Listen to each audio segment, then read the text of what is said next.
কান খাড়া করে শোনো, never underestimate any job. কোন চাকরিকে ছোট করে দেখা যাবে, whether it's small or big, you don't care. এটার কেয়ার করা যাবে না। ছোট্ট চাকরি পাইলে ঢুকে যাবা, বড় অফার আসলে পরে ঢুকবা। এটা ছোট কাজ, এটা হোটেলের ওয়েটার, এটা ছোট্ট স্টাফ, এটা কেরানি না। কাজ কাজই, কাজের মধ্যে কোনো ছোট বড় নাই। যে কোনো কাজ করো না ভাই, যে কোনো কাজ করো, তা যেন হয় সবার চেয়ে সবচেয়ে সুন্দর। পড়েন, যে কোনো কাজ করো না ভাই, যে কোনো কাজ করো, তা যেন হয় সবার চেয়ে সবচেয়ে সুন্দর। পড়েন, যে কোনো কাজ করো না ভাই, যে কোনো কাজ করো, তা যেন হয় সবার চেয়ে সবচেয়ে সুন্দর। হোক না সেটা পড়া লেখা, রঙের ভাষায় ছবি আঁকা। পড়েন, হোক না সেটা পড়া লেখা, রঙের ভাষায় ছবি আঁকা, হোক না সেটা সামান্য কাজ কিংবা মহত্তর, তা যেন হয় সবার চেয়ে সবচেয়ে সুন্দর। যে কোনো কাজ করো না ভাই, যে কোনো কাজ করো, তা যেন হয় সবার চেয়ে সবচেয়ে সুন্দর। চিৎকার করে বলেন ঠিক কিনা? আমরা যেটাই করি না কেন এটা ভালো করে করার দরকার আছে না নাই? এজন্য কাজে আর শ্রমে কোনো লজ্জা নাই। লজ্জা হচ্ছে অলসতায়। লজ্জা কিসে?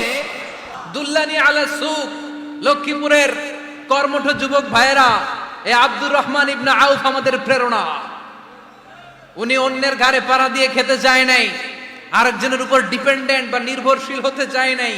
তিনি স্বাবলম্বী হওয়ার শিক্ষা, লেসন কিয়ামত পর্যন্ত গোটা বিশ্বের যুবকদের জন্য রেখে গিয়েছে। চিল্লায় বলো ঠিক কিনা? দুল্লানি আলা সুক, show me the way to market. Market কোথায় দেখাও। পনির আর ঘি নিয়ে ব্যবসা করতে করতে কয়েক মাসের ব্যবধানে ইতিহাস সাক্ষী সৈয়দনা আব্দুর রহমান ইবনে আউফ মদিনার বিশাল বড় বিজনেস ম্যাগনেটে পরিণত হয়ে গেলেন। চিল্লায় পড়েন আল্লাহু আকবার। এজন্য ব্যবসার ভিতরে বরকত ঢুকিয়ে দিয়েছে কে? বিষ্ণু বললেন, আত-তাজিরা সাদুকাল আমিন মা'আন নাবিয়্যিন ওয়াস সিদ্দীকিন ওয়াশ শুহাদা ওয়াস সালিহিন। আমানতদার ব্যবসায়ী তারা সাধারণ কোনো মানুষ নয়, কিয়ামতের দিন নবীদের সাথে হাসর হয়ে যাবে। আপনারা যারা ব্যবসা করেন, এটা সাধারণ বিষয় নয়। বিষ্ণু ইসলাম নিজেও ব্যবসায়ী ছিলেন। ওনার জীবনের প্রথমে তিনি খাদিজা রাদিয়াল্লাহু তাআলা আনহার ব্যবসার স্টাফ হয়ে কাজ শুরু করেছেন, এরপর নিজে ব্যবসা শুরু করেছেন। এরপরে খাদিজাতুল কুবরা রাদিয়াল্লাহু তাআলা আনহা সব সম্পত্তি বিয়ের পরে বিশ্বনবীর পায়ের সামনে ঢেলে দিয়েছেন। বললেন, ইয়া রাসূলুল্লাহ, এই সম্পদ আমি আপনাকে দিয়ে দিলাম, আপনি ইচ্ছামতো দিনের প্রয়োজনে খরচ করেন। সুবহানাল্লাহ পড়েন। এজন্য বিষ্ণু ইসলাম আমাদের জন্য উপমা, আব্দুর রহমান ইবনে আউফ আমাদের জন্য উপমা।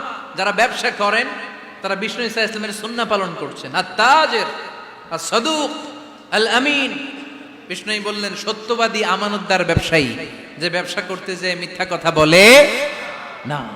অনেক ব্যবসায়ীরা আছে পণ্য চালানোর জন্য মিথ্যা কথা বলে আর কসম কাটে, আছে না নাই? আহা, এমনটা করা যাবে? এরকম ডাকাইতে আছে না নাই? আলহামদুলিল্লাহ, লক্ষ্মীপুরে এরকম লোকজন নাই। আরে নাই, আমি কই নাই, এরা কই আছে। লক্ষ্মীপুরের মানুষ খুব ধার্মিক, আমি জানি। লক্ষ্মীপুর, নোয়াখালী, ফেনী এই বেল্টের লোকজন খুব আল্লাহওয়ালা। এদের মধ্যে আল্লাহওয়ালার সংখ্যা বেশি, এখানে আলেম ওলামা বেশি, এখানে মসজিদ মাদ্রাসা বেশি। এই জন্য এই জেলাগুলোতে আল্লাহর রহমতও বেশি। আল্লাহ, তুমি এই জেলার ছেলেপেলাদেরকে, এই জেলার লোকদেরকে তুমি কবুল করো, মা বোনদেরকে তুমি কবুল করো। সম্মানিত ভাইয়েরা, এজন্য আজকের মাহফিল থেকে আমরা যেটা শিখলাম সেটা হচ্ছে, পরিশ্রমে কোনো লজ্জা আছে? আমরা কাজ করে খাবো, ঠিক কিনা? Never underestimate any job. যুবক ভাইয়েরা, লক্ষ্মীপুরের যুবক ছেলেরা শুনতেছ? এরকম আওয়াজ করতে হবে, কান খাড়া করে শোনো। Never underestimate any job. কোন চাকরিকে ছোট করে দেখা যাবে, whether it's small or big, you don't care. এটার কেয়ার করা যাবে না। ছোট্ট চাকরি পাইলে ঢুকে যাবা, বড় অফার আসলে পরে ঢুকবা। এটা ছোট কাজ, এটা হোটেলের ওয়েটার, এটা ছোট্ট স্টাফ, এটা কেরানি না। কাজ কাজই, কাজের মধ্যে কোনো ছোট বড় নাই। খেটে খাওয়া মানুষকে বিশ্বনবী অনেক সম্মান করতেন। বিশ্বনবী সাল্লাল্লাহু আলাইহি ওয়াসাল্লাম খেটে খাওয়া মানুষদেরকে এত ভালোবাসতেন, বিদায় হজের মতো এত গুরুত্বপূর্ণ ভাষণও এই মেহনতি মানুষদের কথা বাদ যায় না। সুবহানাল্লাহ পড়বেন না? দিনটা ছিল জুমাবার। বিশ্বনবী সাল্লাল্লাহু আলাইহি ওয়াসাল্লাম আরাফাতের ময়দানে দাঁড়িয়ে ঐতিহাসিক একটা ভাষণ দিলেন। এই ভাষণের নাম হলো বিদায় হজের ভাষণ। এই বিদায় হজের ভাষণেও খেটে খাওয়া মানুষের কথা বিশ্বনবী বাদ দেয় নাই। বিশ্বনবী বলেছেন, আরিক্কাকুম, খবরদার, অধীনস্থ কর্মচারীদের সাথে খারাপ আচরণ করো না। আতঈমুহুম মিম্মা তাকুলুন ওয়াকসুহুম মিম্মা তালবিসুন, খবরদার, মনে রেখো, তোমরা যা খাবে তোমাদের অধীনস্থ কর্মচারীদেরও তা খাওয়াবে, তোমরা যা পড়বে তাদেরও তা পড়াবে। বিশ্বনবী শেষ নিঃশ্বাস ত্যাগ করে যাওয়ার আগে যেই কয়েকটা কথা বলেছিলেন তার মধ্যে মেহনতি মানুষদের জন্য কথা আছে নাড়াই। বিষ্ণু ইসা ইসলাম যখন শেষ নিঃশ্বাস ত্যাগ করবেন তিনি বলেছিলেন, আসসালাত আসসালাত, উম্মতেরা, নামাজ নামাজ, নামাজ ছেড়ে দিও না, নামাজ তরক করো না, নামাজ কাজা করো না। আর বলেছিলেন, অমা মালাকাত আইমানুকুম, অধীনস্থ কর্মচারীদের সাথে খবরদার খারাপ আচরণ করো না। যারা কর্মচারীদের সাথে খারাপ আচরণ করে, যারা মানুষের কাছ থেকে শ্রম নিয়ে কাজ করিয়ে টাকা দেয় না, কিয়ামতের দিন তাদের বিরুদ্ধে মামলা দায়ের করবে কে? কে করবে? হাদিসে কুদসি সাক্ষী বিষ্ণু ইসা ইসলাম বলেন, আল্লাহ তাআলা ফরমান, আনা খাসমুহুম সালাসাতুন আনা খাসমুহুম ইয়াউমাল কিয়ামা। তিন শ্রেণীর ব্যক্তির বিরুদ্ধে আল্লাহ বলেন, আমি নিজেই কিয়ামতের দিন মামলা দায়ের করব। I will be against them in the day of judgment. Three categories of people, I will be against them in the day of judgment. তিন শ্রেণীর লোক কিয়ামতের দিন তারা ছাড় পাবে না। আল্লাহ বলেন, আমি নিজেই তাদের বিরুদ্ধে মামলা দায়ের করব। এর মধ্যে এক শ্রেণীর লোক হচ্ছে রাজুলুন ইস্তাআজারা জিরান ফাস্তাউফা মিনহু ওয়ালাম ইয়াতি আজরা। একজন শ্রমিক ভাড়া করে তার কাছ থেকে কাজ নিয়েছে কিন্তু তার পারিশ্রমিক আদায় করে নাই। এরকম আছে না নাই? দাপট দেখায়, দাপট দেখায় ইউনিভার্সিটির ক্যান্টিনগুলোতে। ইউনিভার্সিটির ক্যান্টিনে যে খায় মাগার বিল দেয় না, এরকম ডাকাইত আছে না নাই? চায়ের দোকানে চা খেয়ে পরে দিমু, বিল দেয় না, আছে না নাই? দোকানে যে পণ্য কিনে বিল দেয় না, পরে দিমু, আছে না নাই? কিয়ামতের দিন আল্লাহ তোর এই মাস্তানি ছুটাবে, চিল্লা এখন ঠিক কিনা? আনা খাসমুহুম, আমি নিজেই তাদের বিরুদ্ধে মামলা দায়ের করব। কথাটা কার?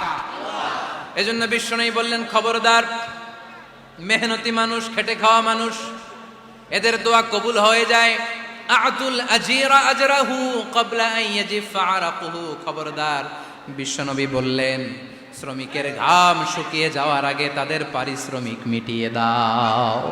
বিশ্বনবীর বিখ্যাত হাদিস, আতুল আজিরা আজরাহু ক্বাবলা আন ইয়াজিফা আরাকুহু, শ্রমিকের ঘাম মাটিতে লাগার আগে, শুকিয়ে যাওয়ার আগে তাদের পারিশ্রমিক মিটিয়ে দাও।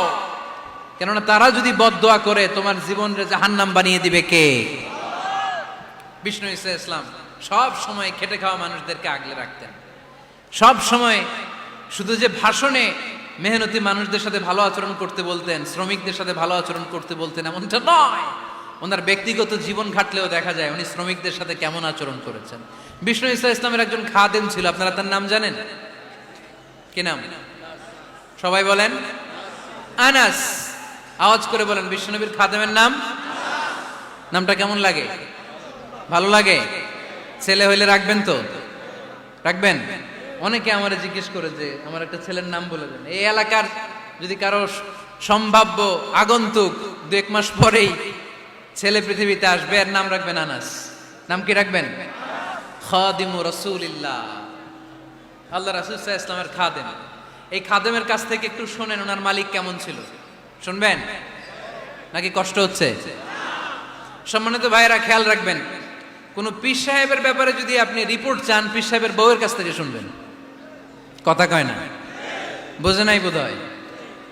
একজন পীর সাহেব হুজুর উনি কেমন, রিপোর্ট নেবেন কার কাছ থেকে? কার কাছ থেকে? বউয়ের কাছ থেকে। একজন বড় সাহেব, বড় নেতা, তার ব্যাপারে যদি রিপোর্ট পেতে চান, আমি কয়েকটা জায়গা বলে দিই, এই জায়গাগুলো থেকে রিপোর্ট নেবেন। 1 নাম্বার তার ড্রাইভার। 1 নাম্বার 2 নাম্বার তার বাড়ির দারোয়ান, 2 নাম্বার, 3 নাম্বার তার খাদেম, 3 নাম্বার, 4 নাম্বার তার ঘরের কাজের মেয়ে, 4 নাম্বার। এদের কাছ থেকে আসল রিপোর্ট পাওয়া যায়, ঠিক কিনা? এবার বিশ্বনবীর ব্যাপারে বিশ্বনবীর খাদেম কি বলে শুনবেন? বুঝে নাই বোধহয়। বিশ্বনবীর ব্যাপারে বিশ্বনবীর খাদেম কি কমেন্টস করছে শুনতে চান? খাদেমের নাম আরো জোরে বলতে হবে। আনাস রাদিয়াল্লাহু তাআলা, আনাস রাদিয়াল্লাহু তাআলা আনহু বলেন, বিশ্বনবী যখন মক্কা থেকে মদিনায় হিজরত করে আসলেন, মদিনার অলিতে গলিতে আনন্দের বন্যা বয়ে গেল। তলা আল বাদরু আলাইনা বলে সবাই বিশ্বনবীকে বরণ করে নিল, সবাই বিশ্বনবীর সাথে দেখা করতে আসলো। সবাই যখন আনসারী নারী পুরুষরা দেখা করতে যায়, আমার আম্মাও বলল, আনা